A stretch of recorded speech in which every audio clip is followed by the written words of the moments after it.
네, 오늘 말씀은요, 여전한 방식의 여전한 인생이라고 이렇게 잡은 것은요, 욥이 고난 중에, 지금 재산도 잃었죠. 자녀도 다 죽었죠. 자신은 악성 종기, 피부병에 걸렸죠. 그때 그의 고백은 의인은 그 길을 꾸준히 간다. 그 길이라는 것은요, 한 가지 길밖에 없다라는 의미가 아니겠습니까? 지금 이 시대에도요, 우리가 살아가는데, 믿음으로 사는 길은 좁은 문, 좁은 길이라는 것을 기억하셔야 된다라는 것이에요. 그러니까 우리가 말씀대로 믿는 방식이 오히려 이 세상은 이해할 수 없는 그런 방식이기 때문에 우리들에게 고난은 어찌 보면 필수적이라고 할 수가 있습니다. 왜냐하면 말씀대로 살아가는 그 방식 자체가 참 우리들에게 고통일 수 있기 때문이라는 거죠. 욥기를 시작하는데요. 욥기 1장 11절에 그 사탄이 하나님한테 이런 이야기를 합니다. 욥이 하나님을 잘 믿는 이유에 대해서 이야기하는데 우리 욥기 1장 11절을 같이 읽어보겠습니다. 시작. 이제 주의 손을 펴서 그의 모든 소유물을 치소서. 그리하시면 틀림없이 주를 향하여 욕하지 않겠나이까. 네, 하나님 잘 믿는 이유가 소유물이 많기 때문입니다 라고 사탄이 하나님께 이야기했다라는 것이죠. 그러니까 외부적인 요소들이 이렇게 하나님이 복을 주시니까 이렇게 외부적으로 복을 주시면 누가 하나님 못 믿겠습니까? 사탄이 이렇게 물었다라는 것이죠. 그런데 그 모든 소유물을 잃고 자녀를 잃고 건강도 잃은 욥의 고백이 이 17장 9절의 고백이다라는 것이죠.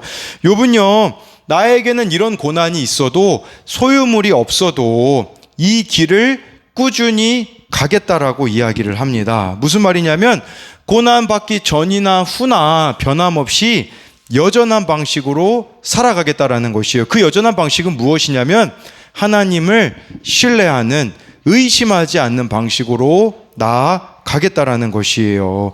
이것은 저와 여러분들이 어떤 일이 있어도 하나님과 동행하는 삶을 선택하는 겁니다. 하나님과 동행하는 것은요, 어려운 것이 아니에요. 저와 여러분들이 매일 말씀과 기도 가운데 나아가는 것이 하나님과 동행하는 것이라고 볼 수 있어요. 그런데요, 이 길은 많은 사람들이 이런 방식으로 인생을 살아가지 않기 때문에 이것은 외로운 길일 수 있어요. 그러나 욥의 고백이 무엇입니까? 손이 깨끗한 자는 점점 힘을 얻느니라 라고 말씀해 주고 있어요. 이런 방식으로 살아가면 힘을 점점 더 얻게 되어진대요. 왜 그럴까요? 하나님이 함께 해 주시기 때문이라는 것이에요. 그래서 하나님과 동행하는 이 한결같은 인생을 살아가는 것이 바로 여전한 인생이라고 말하는 것이에요. 여러분, 지금 우리가 살아가고 있는 시대에 얼마나 살기 힘든 시대를 살아가고 있습니까? 다른 종교들이 있지만 우리 기독교만 유일하게 차별금지법이라는 것을 반대하고 있어요. 겉으로 보기에는요, 좋은 거죠. 다른 사람들 차별하지 말자. 근데 그 이면에 동성애를 합법화시키려는 것이 있거든요. 왜 기독교는 동성애를 합법화하는 것을 반대하냐면 동성애자를 혐오하기 때문이 아니에요. 그 사람들도 예수님을 믿으면 회복될 수 있다는 믿음 때문이에요. 그런데 이 동성애가 합법화되잖아요. 그러면 우리는 도와줄 수가 없어요. 이것을 제가 그냥 하는 말이 아니라 이찬수 목사님이 지난 주일에 어느 전도사님이 학부모에게 받은 편지를 보내왔다고 해요. 미국에서 몇몇 주는요, 동성애가 합법화되었거든요. 그 주에 사는 어느 학부모가 실제로 겪은 일을 이렇게 편지로 썼다고 합니다. 저는 캘리포니아에서 5학년 딸을 키우고 있는 평범한 엄마입니다. 몇 년 전부터 캘리포니아에서 급진적인 성교육이 통과되어 저희 아이들이 제대로 된 성 정체성을 배울 수 없을 뿐만 아니라 오히려 동성애자가 되도록 격려하는 상황을 보고 있습니다. 먼저 저는 시기에 맞게 아이들에게 성경적으로 성교육을 하고 있었습니다. 저희 딸은 주변 상황에 휘둘리지 않고 정상적인 사고를 하고 있어서 걱정하지 않았습니다.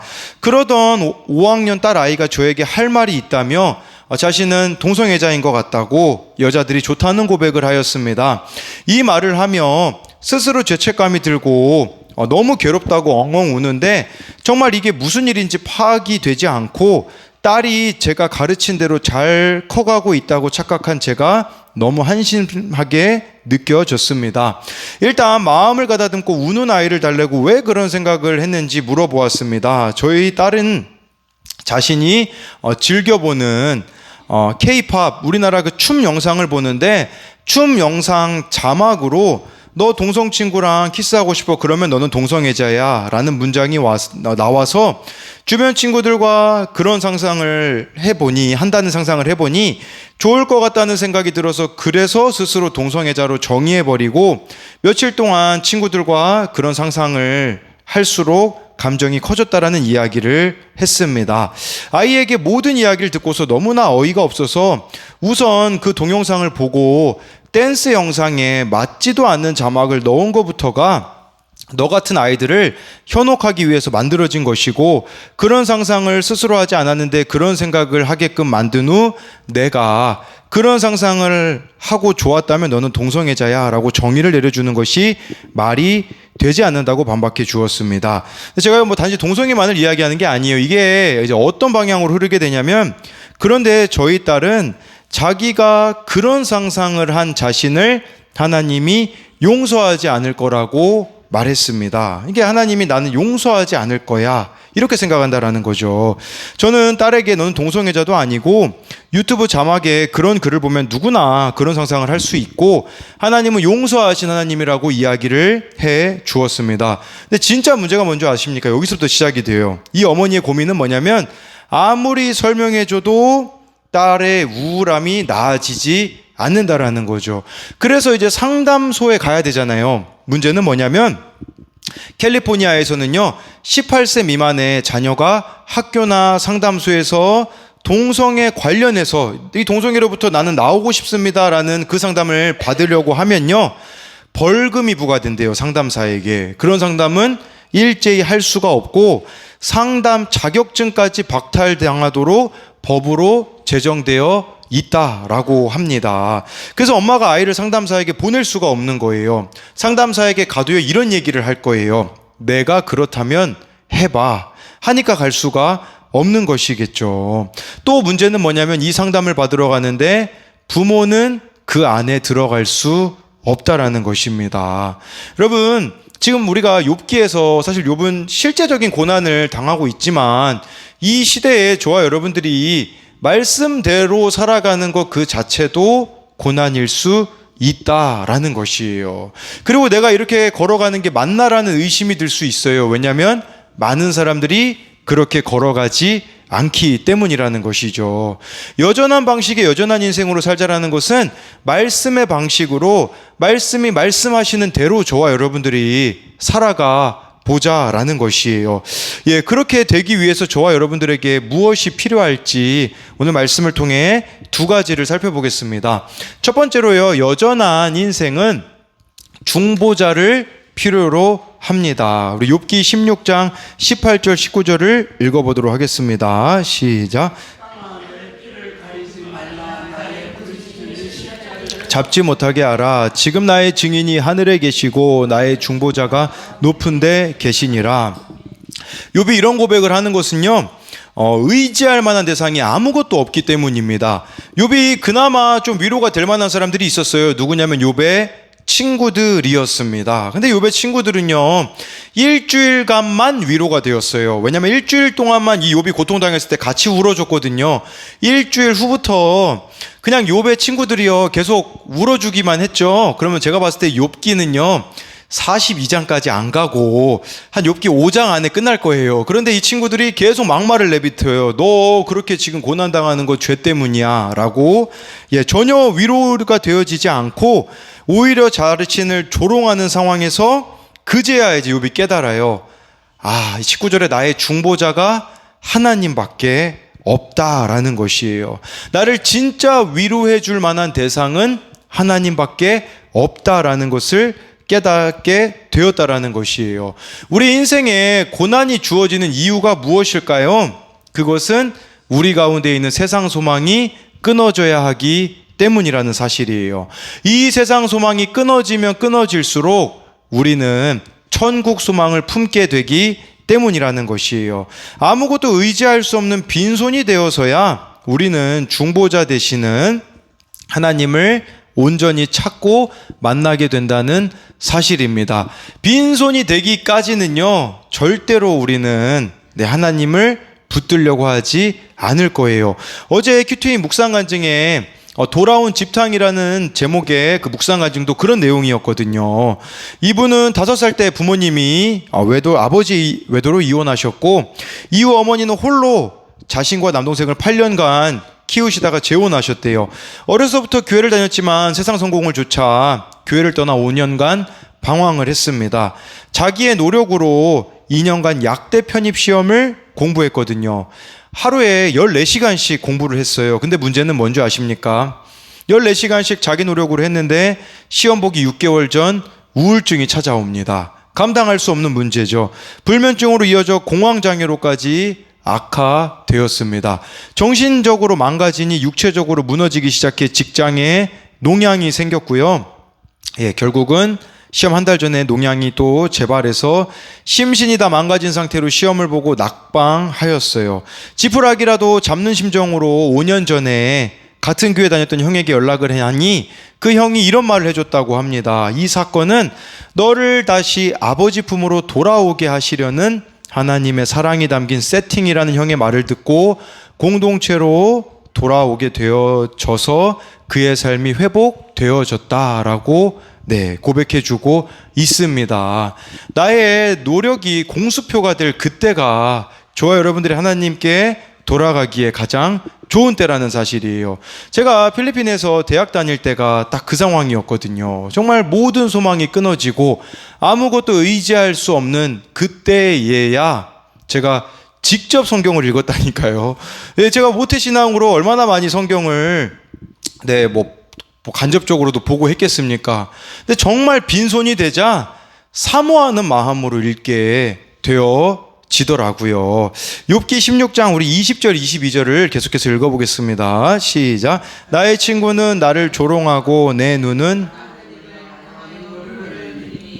사람과 하나님 사이에와 인자와 그 이웃 사이에 중재하시기를 원하노니 수년이 지나면 나는 돌아오지 못할 길로 갈 것임이라.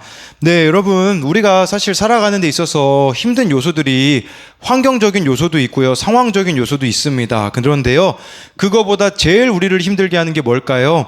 관계라는 거예요. 그래서 20절에 말씀해주고 있잖아요. 나의 친구는 나를 조롱한다 라는 것은 관계적인 어려움까지 겹치니 욥은요 할 수 있는 게 없으니 내 눈은 하나님을 향하여 눈물을 흘리고 있다라는 것이에요.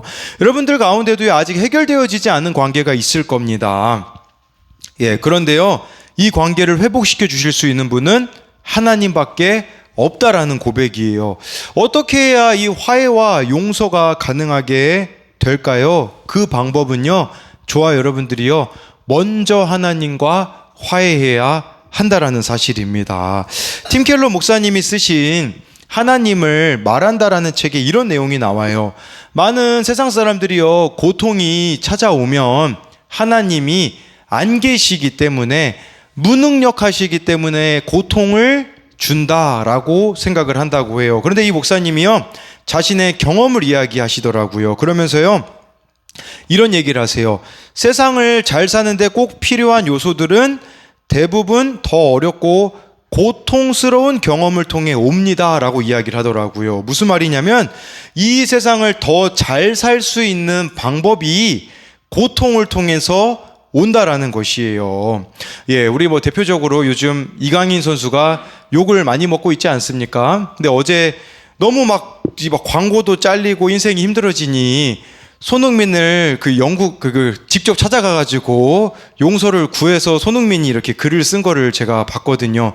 저는 기대가 되더라고. 우리나라 사람들은 참 무서워요. 그렇게 막 이강인 하다가 하나 잘못하니 무슨 군대 면제도 박탈시켜라, 국가대표 평생 못하게. 이게 우리나라의 이러니까 자기 죄를 고백을 안 한다니까요. 우리나라가. 왜 그러냐면 여러분 한번 국회의원도 제가 이런 죄 지었습니다 해보세요. 그럼 이런 반응 오기 때문에 사람들이 그 사람들이 잘한다라는 말은 아니고 받아줄 만한 구조가 안 된다라는 거죠. 근데 그런 생각이 들더라고요. 이강인 선수가 이 고난이 오니까 남은 인생은 좀 겸손하게 살 수 있겠다, 그런 생각이 들어요. 정말 이 고난, 뭐 나라가 자기를 등 돌린 것과 같은 이 고난을 당하니 겸손해질 수밖에 없는 것이죠. 팀 켈러 목사님이요, 하나님을 말하다라는 책에서요, 자신이 만났던 한 사람의 이야기를 해요. 이 사람은요, 마약 거래상이었거든요. 마약 거래를 하다가 그 마약 거래가 틀어지면서 얼굴에 총상을 입은 뒤에요, 완전히 앞을 보지 못하게 되었다고 합니다. 평생 이기적이고 마약 거래상이었으니 얼마나 잔인한 인간으로 살았겠습니까? 그러니까 모든 법적인 문제들, 관계적인 문제들을요, 죄다 남 탓으로 떠넘기는 인생을 살았던 자라고 해요. 시력 상실, 평생 못 본다라는 게 얼마나 큰 상실입니까? 그런데요, 한편으로는 그를 한없이 겸손하게 했다라는 고백을 했다고 합니다. 그의 고백은 이렇습니다. 말하자면 몸의 눈이 다치면서 이제 시력을 잃으면서 영적인 눈이 열렸다라고 할까요?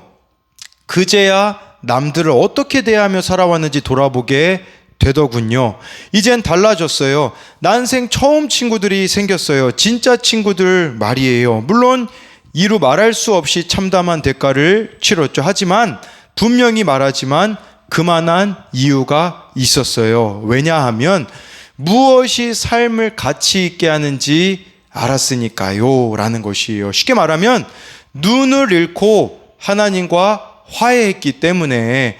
마약 거래상으로 살았을 때는 친구가 아무도 없었어요. 그런데 사람들과의도 화해가 이루어졌다라는 것이겠죠.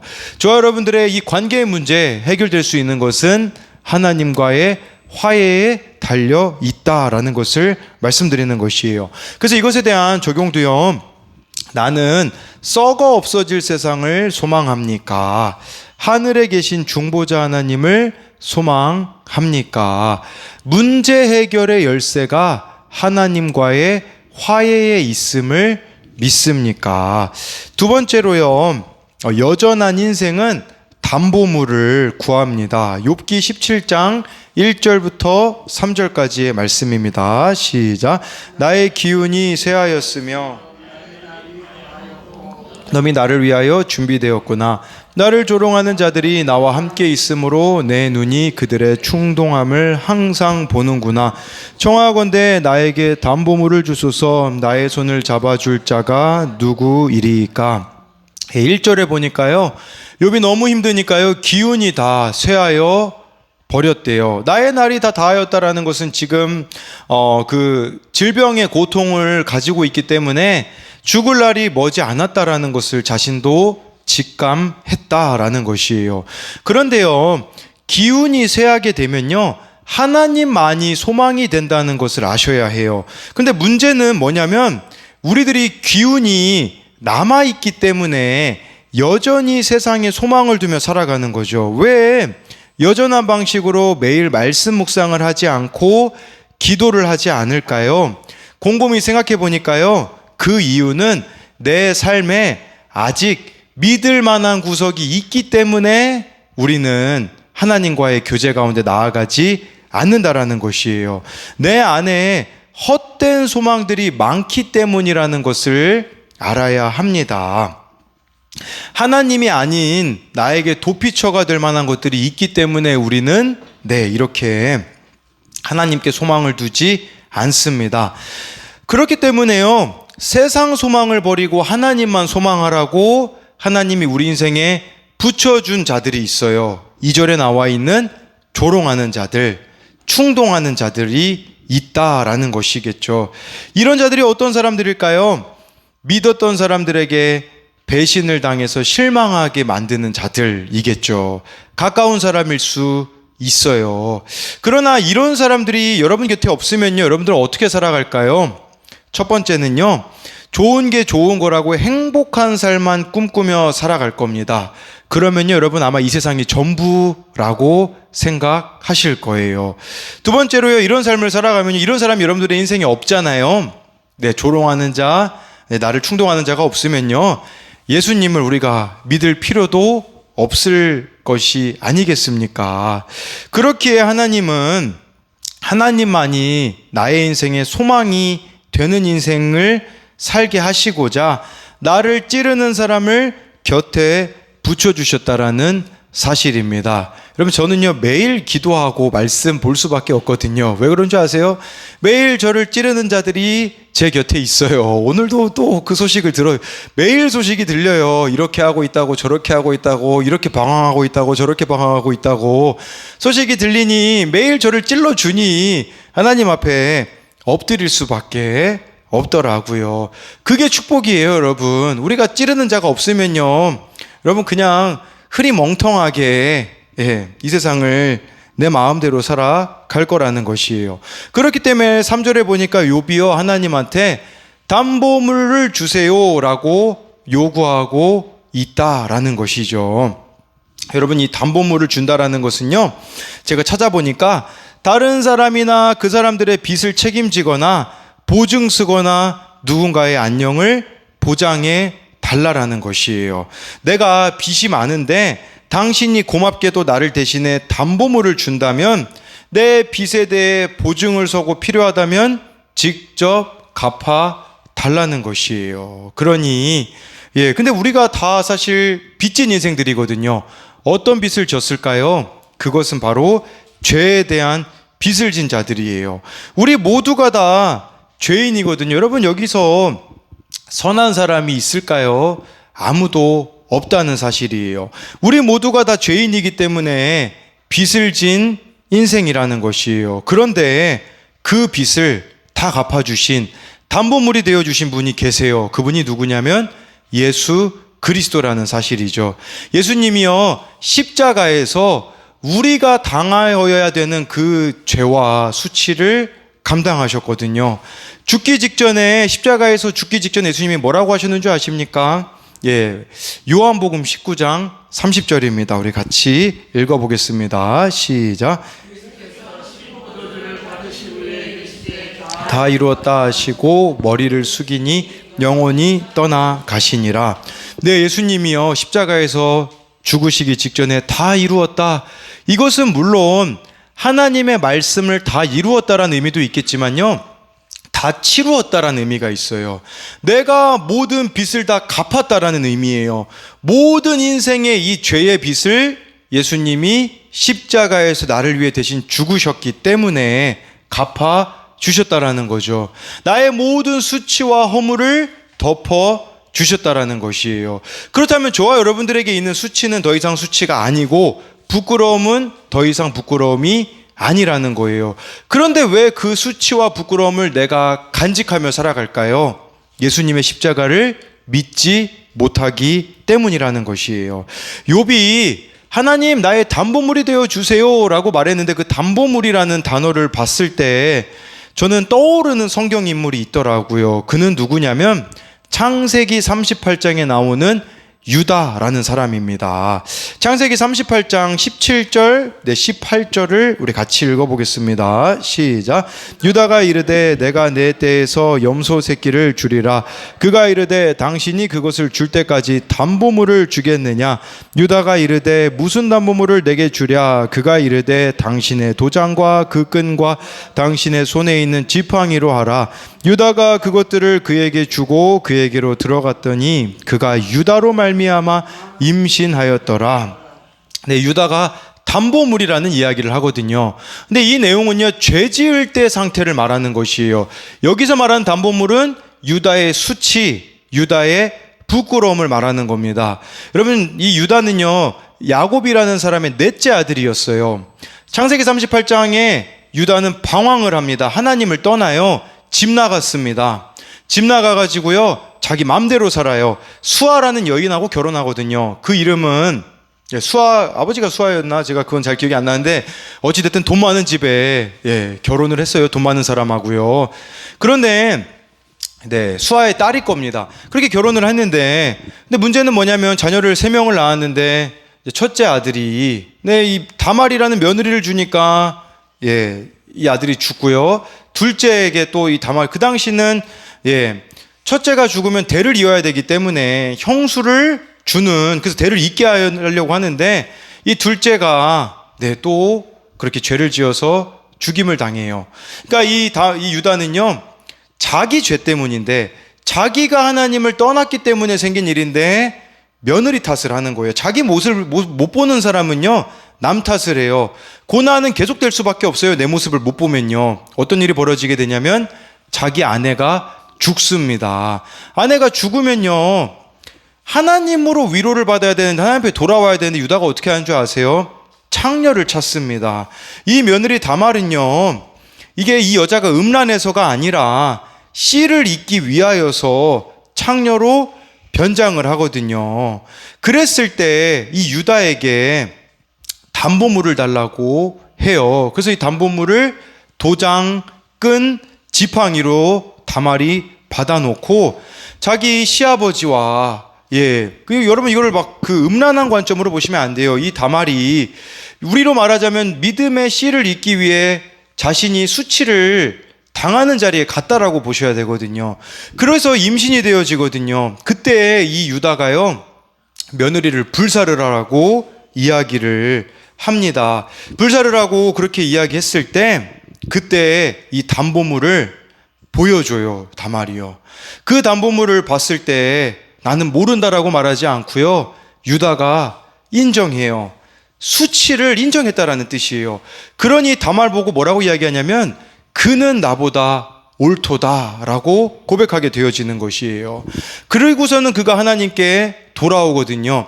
이 여기서 말하는 담보물이라는 것은 유다가 가지고 있는 수치, 부끄러움을 말하는 것이에요.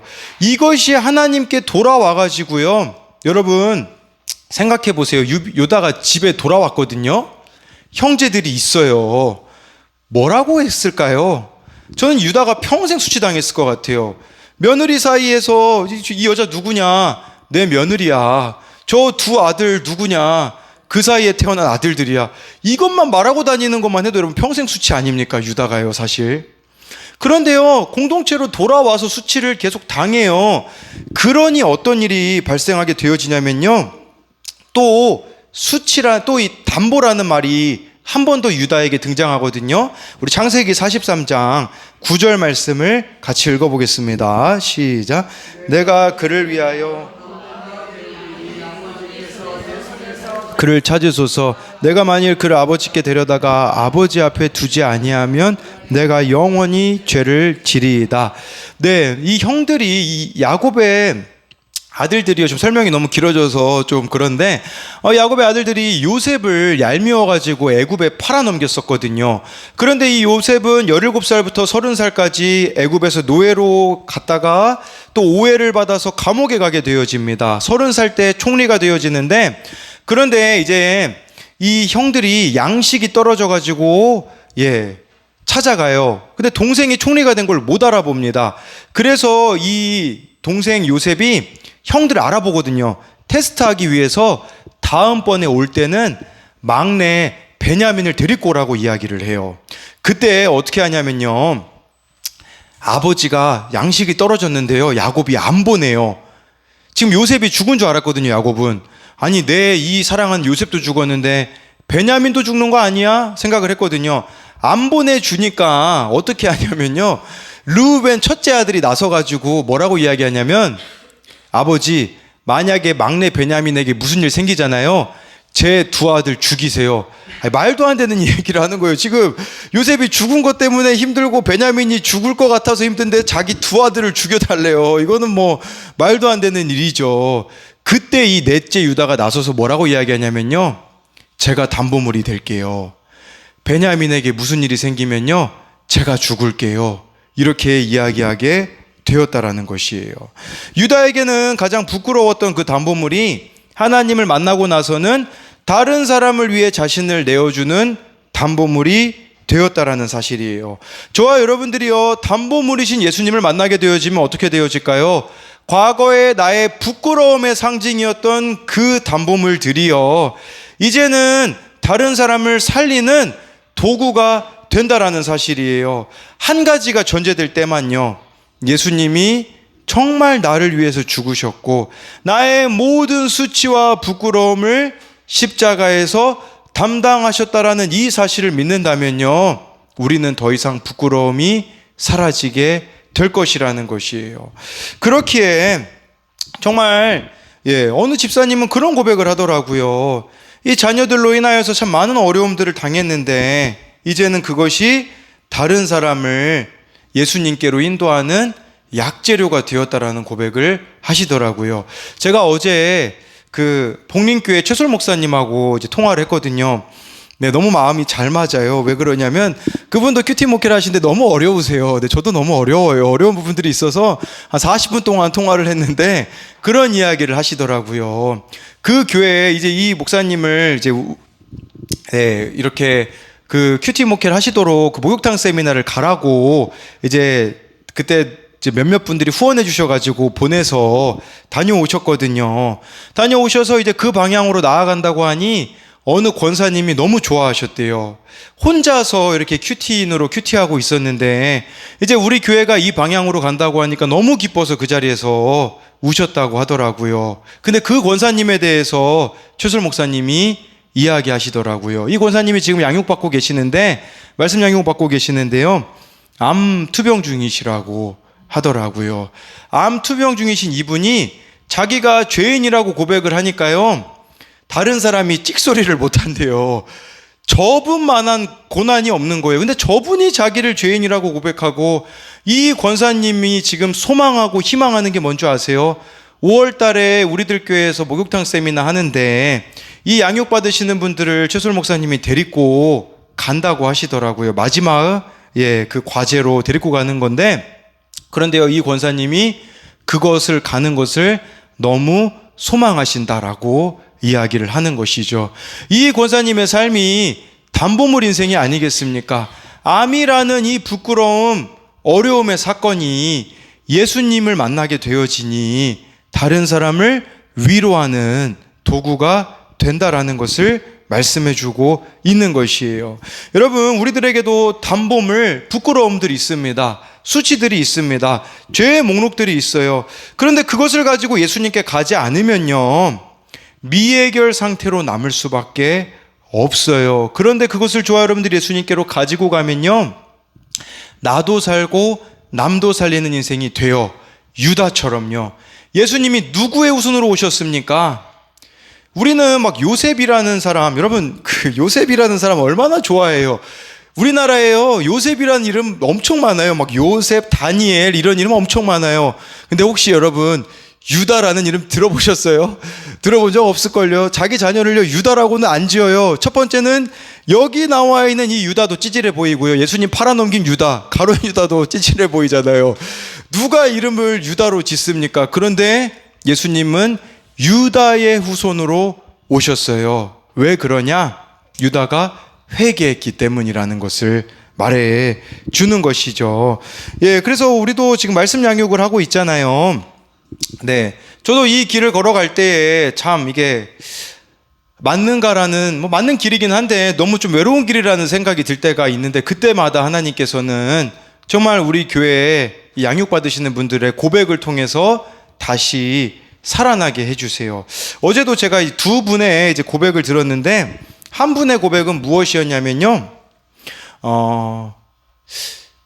자녀의 나이 때 자기가 뭘 했는가를 보니까 지금 자녀보다 자기가 더 악했다라는 이야기를 하셨어요. 네. 이야기해도 된다고 하셨거든요. 우리 김효겸 지사님이. 네, 그렇게 고백을 해주셨어요. 우리 지민이의 모습보다 내가 그 나이 때 더 악했다라는 것을 깨달았고요. 어제 저녁에는 우리 김병화 지사님이, 친구들 중에 이렇게 아버지가 돌아가신 그 상가집에 갔는데 오랜만에 친구들을 만났는데 그 친구들이 우리 안수 지사님의 옛날의 흑역사들을 다 이야기해 줬다고 해요. 그러니까 내 과거에 어떤 모습이었는지 보게 되니까 어제 안수 지사님이 구역 모임에서 그런 얘기를 하시더라고요. 내 이 두 아들들보다 내가 더 악합니다라는 고백을 하시더라고요. 그렇게, 이게 예수님이 담보물이 된 인생이에요. 그렇게 되어지면 어떻게 되어질까요? 사랑하지 못할 인생이 없게 되어 진다라는 것이죠. 저도 어제 막 그런 얘기를 했거든요. 제 수치를 나눴는데, 여러분, 우리 교회에서요, 뭐 혈기 누가 많을까요? 뭐 여러 사람들이 떠오르죠. 그런데요, 저는 잘 숨기고 있어요. 여러분, 저 혈기 별로 없는 것 같죠? 엄청 많습니다, 여러분. 네, 저 7살 때부터 혈기왕이었잖아요. 막 집사님이 놀린다고 막 먹던 고기를 집어던지던, 예, 혈기. 그 필리핀에서도요, 여러분들이 필리핀에서의 제 삶을 몰라서 그렇지, 네, 필리핀에서도 혈기 참, 네, 많이 부렸어요. 그랬는데요, 제가 딱 부끄러운 기억 딱 2가지가 있거든요. 하나는요, 예, 어느 분이 정말 이렇게 하지 말아야 될 행동을 해서 제가 막 우리 한결이가 아파가지고 병원에 있을 때였거든요. 병원에서 지금 진료를 기다리고 있는데 너무 화가 나가지고 막 제가 혈기를 부리니까 거기 간호사가 하필 누구였냐면 제 아내가 5학년 때인가요? 그 아이가 5학년 때 가르쳤던 아이가 이제 나이가 들어서 거기 간호사로 있는데 저를 보고서는 이제 무서운 사람으로 인식하게 된 거예요. 한번 저희 집에 초대했거든요. 전도하려고. 근데 그 아이가요, 예찬이한테 물었대요. 아빠 무섭지? 그렇게 얘기를 했다고 하더라고요. 이렇게 열기가 많은 사람이고요. 또 한 번은요, 예, 우리 어떤 청소년애가 또 이제 사고를 쳐가지고 제가 뒷방에 불러다가 막 혼냈거든요. 그러니 이 아이는요, 자기 이름만 부르고 예, 제가 만나자고 이야기만 하면 무섭다는 이야기를 하더라고요. 아직 제가 덜 죽어져서 참 그렇지 않은가 이런 생각을 해보게 되었습니다.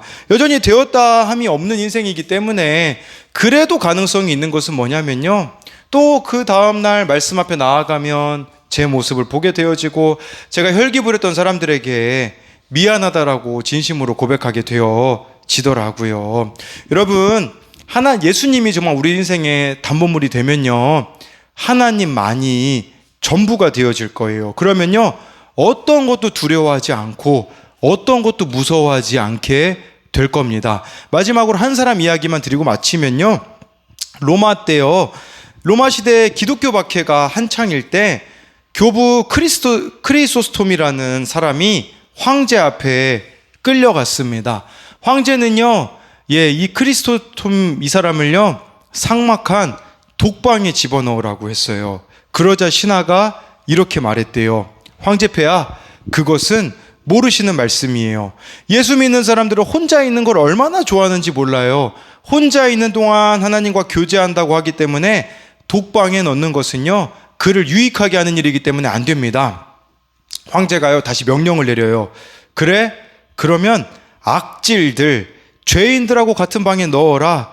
그러자 다른 신하가 이렇게 이야기했대요. 아닙니다. 그건 더 위험해요. 저 사람은 아무리 악질이라고 해도 변화시켜서 새 사람을 만든다니까요. 도리어 기독교인들이 더 늘어나게 될 겁니다. 황제가 노발대발하면서 소리쳤대요. 그러면 어쩔 수 없지. 당장 저놈의 목을 쳐라. 그때에도 다른 신하들이 만류하기 시작했대요. 아이고 폐하, 그리스도인들은요, 순교당하는 것을 가장 큰 상으로 여긴답니다. 처형당할 때 두려워하거나 우는 사람을 못 봤어요. 오히려 얼굴에 광채가 나고 기뻐한다라는 거예요. 처형이야말로 그에게 제일 좋은 것을 안겨주는 것이에요 라고 말하더라고요. 여러분, 이걸 통해서 내 안에 있는 지금 두려움의 문제, 무엇 때문이겠습니까? 그것은 하나님만이 나의 삶의 전부여야 되는데, 하나님만이, 여러분들이 두려워하고 있는 것이 우상이라고 생각하시면 딱 좋을 것 같아요. 자녀들이 어떻게 될까봐 두려워하십니까? 그러면 내가 하나님보다 자녀들을 더 사랑하고 있기 때문이라는 것이에요.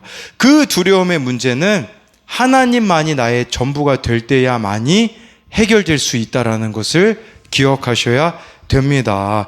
그렇게 마지막으로 이것에 대한 적용 질문은요, 예수님이 나의 수치를 덮어주셨기에 다른 사람에게 나의 수치를 드러내며 예수님께로 인도하고 있습니까?